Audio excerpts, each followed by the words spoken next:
चीज का वो देखिए मेरे स्टूडियो में अगर आप कोई भी लड़की 1 घंटा भी स्पेंड करती है ना, तो ये तो कोई रेस्टोरेंट है नहीं कि आपने इडली खा ली 150 रुपए की और आप निकल गए। तो हमारे स्टूडियो में क्या होता है, हम सर्विस देने वाले लोग हैं, तो कोई भी सर्विस 1 आवर से नीचे की होती नहीं है, ठीक है। तो कोई सर्विस अगर 1 आवर की भी आप लेते हो तो मैक्स टू मैक्स आपका 2000 का बिल तो बन ही जाता है। तो राखी मैडम 8-8 घंटे मेरे स्टूडियो में रहती है, तो आप सोचिए दिन का कम से कम 25-30 हजार का बिल बनता है। राखी मैडम से मैंने कभी कोई पैसे नहीं लिए हैं, उसने कभी कोई बिल पे किया ही नहीं है।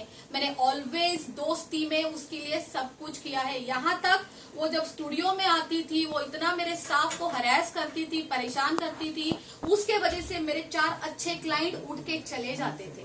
किसको अच्छा लगता है ड्रामा, मैं राखी सावंत, मैं राखी सावंत, मैं राखी सावंत, पहले मेरा करो, पहले मेरा करो, पहले। उसके जहन में, जैसे कि मैंने आपको बोला, वो बीमार है, वो विजुअलाइज करती है, और वो जो लोगों को बताती थी ना कि मैंने फाइनेंस किया है, मैंने फाइनेंस किया है, उसको वो यकीन होने लग गया था कि ये स्टूडियो में मेरा फाइनेंस है। तो वो अंदर आती थी और ये हल्ला करना स्टार्ट करती थी, पहले मेरा करो, पहले मेरा करो, पहले मेरा करो। फिर भी मैं उसको जैसे तैसे संभालती थी।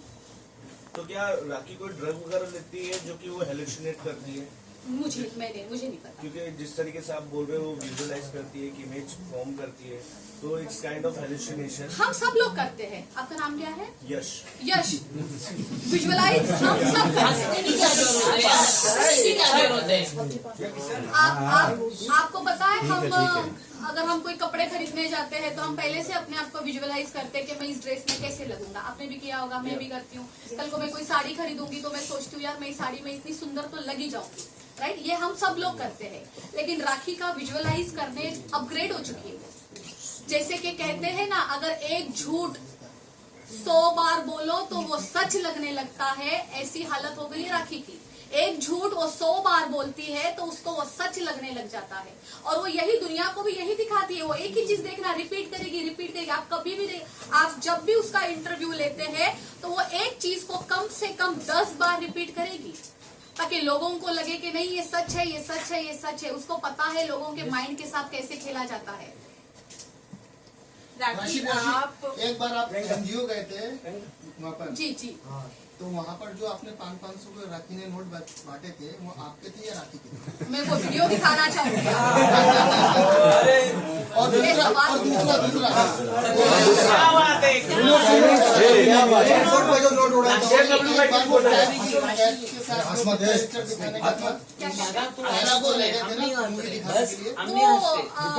जी सलमान भाई की जो हमने मूवी देखी थी, बिल्कुल वो इस तरीके का किस्सा था।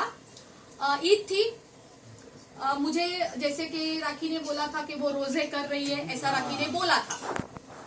तो मैंने बहुत रोजे नहीं रखती थी भगवान। उसके नेक्स्ट क्वेश्चन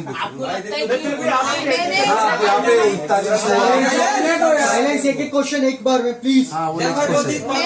मैं इफ्तारी के टाइम पे उससे मिलती थी। वो इफ्तारी के लिए इसी घर में हम मिलते थे। हालांकि केवल राखी के लिए मैं इफ्तारी नहीं करवाती थी, मेरे 2-4 फ्रेंड्स और भी थे, उनके लिए भी वो इफ्तारी थी। मेरा काम था इबादत करना। अब कौन कैसी नियत से कर रहा है मुझे क्या पता। मैंने अपने तरीके से पूरी इबादत की थी, मैंने इफ्तारी करवाई थी। अब रोजे से हम चलते ईद पे। ईद थी तो राखी ने मुझे बोला था, राशि मुझे ईद पे सबसे खूबसूरत लगना है, मुझे एकदम अप्सरा लगना है। मैंने कहा चलो ठीक है, आपको अप्सरा रेडी कर देते। और मैंने उसको ये भी बोला था सब कुछ मैं करूंगी तुम्हारे लिए। देन लोखंड वाला मार्केट में 2-4 शॉप वाले हैं, जैसे कि हम लोग इतने टाइम से, मैं 12 साल से वहां पे हूँ, तो वो लोग मुझे जानते हैं। उनके पास हम गए, मैंने उनसे ड्रेसेस दिलवाई। तो राखी ने उनको बोला कि मैं पैसे नहीं दूंगी, मैं कोलैब करूंगी। मैंने कहा ठीक है, वैसे भी पे मुझे ही करना है।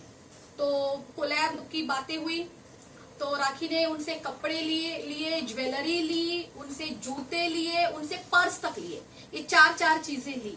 वो जो जिस दिन उसने ड्रेस पहनी थी ईद के दिन, वो गोल्डन कलर की ड्रेस, वो मैंने उसको कोलैब में दिलवाई थी। उसने वो ड्रेस पूरी फाड़ के उस दुकान वाले को रिटर्न की। उस वजह से उस शॉपकीपर ने मुझसे इतनी फाइट की। मैंने उस ड्रेस के पूरे पैसे भी उस शॉपकीपर को दिए और वो ड्रेस भी उसको रिटर्न दी, क्योंकि वो ड्रेस मेरे किस काम की। जिससे उसने पर्स लिए, उसने उसको रिटर्न नहीं किए। उसने मार्केट में मेरा इस हद तक नाम खराब कर दिया है। आज अगर मैं लोखंड वाला में चलती हूँ तो लोग बोलते हैं राखी की फ्रेंड जा रही है, दोनों एक जैसे हैं। मतलब मैं भी ठग हूँ क्या? बिल्कुल भी नहीं। मैं बहुत अच्छे घर की लड़की हूँ, एक एक चीज एक एक अपना रुपया देके खरीदती हूँ। मुझे शॉपिंग करने की बहुत आदत है, लेकिन इस तरीके से मांग के नहीं लेती लोगों से कि मुझसे कोलैब करो और लोगों की चीजें खराब करके देती हूँ। राखी की वजह से मेरा बहुत नाम खराब हो चुका है मार्केट में।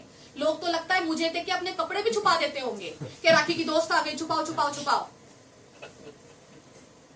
Next question. ये नहीं, ये रह गया है।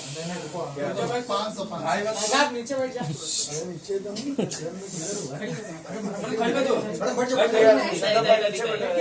बैठ जाओ,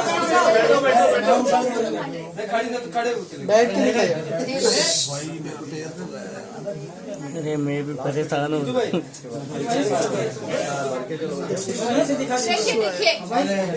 देखिए, वो तो शुक्र ये है कि यहाँ ध्यान से देखना, ये दिख रहा है? प्ले कीजिए। इसमें देखना पर्स किसका खुलता है, पैसे कौन देता है, बांटता कौन है, ठीक है?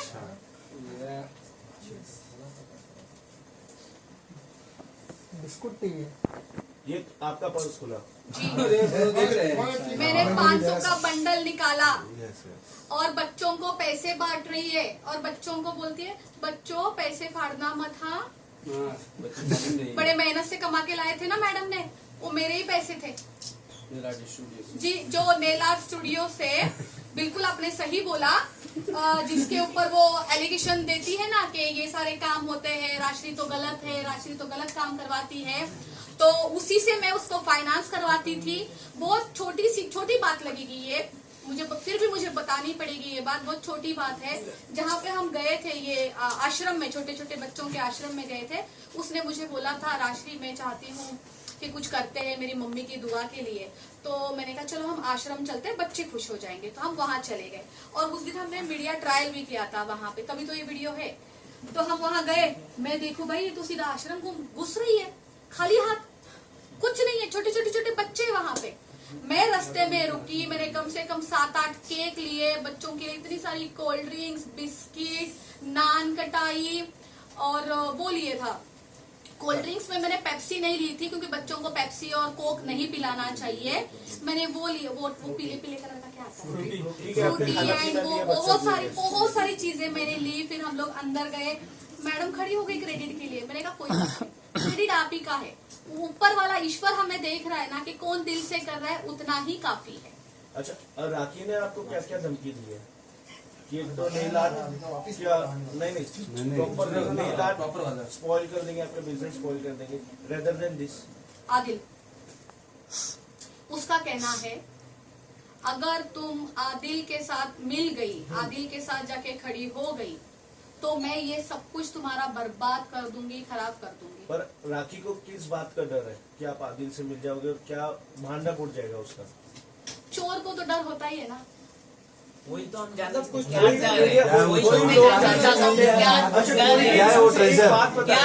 को फंसाया जा रहा है, यही तो हम जानना चाहते हैं, यही डर है। आप म्यूचुअल फ्रेंड हो, म्यूचुअल फंड काफी है, कुछ पता होगा। क्या हुआ? और राखी के पास आदिल की कुछ पर्सनल चीजें हैं जो राखी के लिए छुपा कर रखी है, क्या आपको उस बारे में आइडिया है? एक मिनट में बहुत अहम चीज आप लोगों को दिखाना चाहती हूँ। मेरे पास बहुत ही किसी की एक वैल्यूबल चीज है जो राखी ने मेरे पास रखने के लिए दी थी और पिछले 4-5 दिनों से वो कंटिन्यू मुझसे रिटर्न लेना चाहती है और मैंने उसको नहीं दी है, क्योंकि जिसकी अमानत है ये उसी के हाथ में जाए। राखी ने मुझे इसलिए रखने के लिए दी थी क्योंकि वो आउट ऑफ इंडिया जाती है, आती है। सो इन दैट केस मैं आपको दिखाना चाहती हूँ, आदिल का पासपोर्ट मेरे पास है। होल्ड रखो ना, होल्ड फोटो है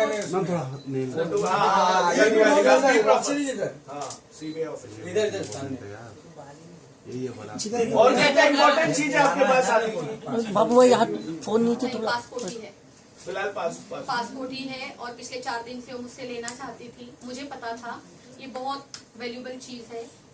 राखी अगर आज ले लेगी, कल फिर से मुझ पर इल्जाम दे देगी कि राश्री के पास था, कल को मुझ पर एफआईआर हो जाएगा, जिसकी चीज है आदिल तो सीधा मुझ पर एफआईआर करेगा। तो ये चीज मैं चाहती हूँ या तो ये चीज आप खुद आदिल को दे दीजिए या आज मैं उसको खुद लौटा देती हूँ। ये और क्या ये राखी ने जबरदस्ती आदिल से छीना था मुझे नहीं या पता। धोखाधड़ी से ले लिया था उससे? मुझे कुछ भी नहीं पता क्योंकि वो तो जेल चला गया था ना, जेल में था ना। रितेश और राखी जी का जो शादी हुआ था क्या हुआ था इससे पहले?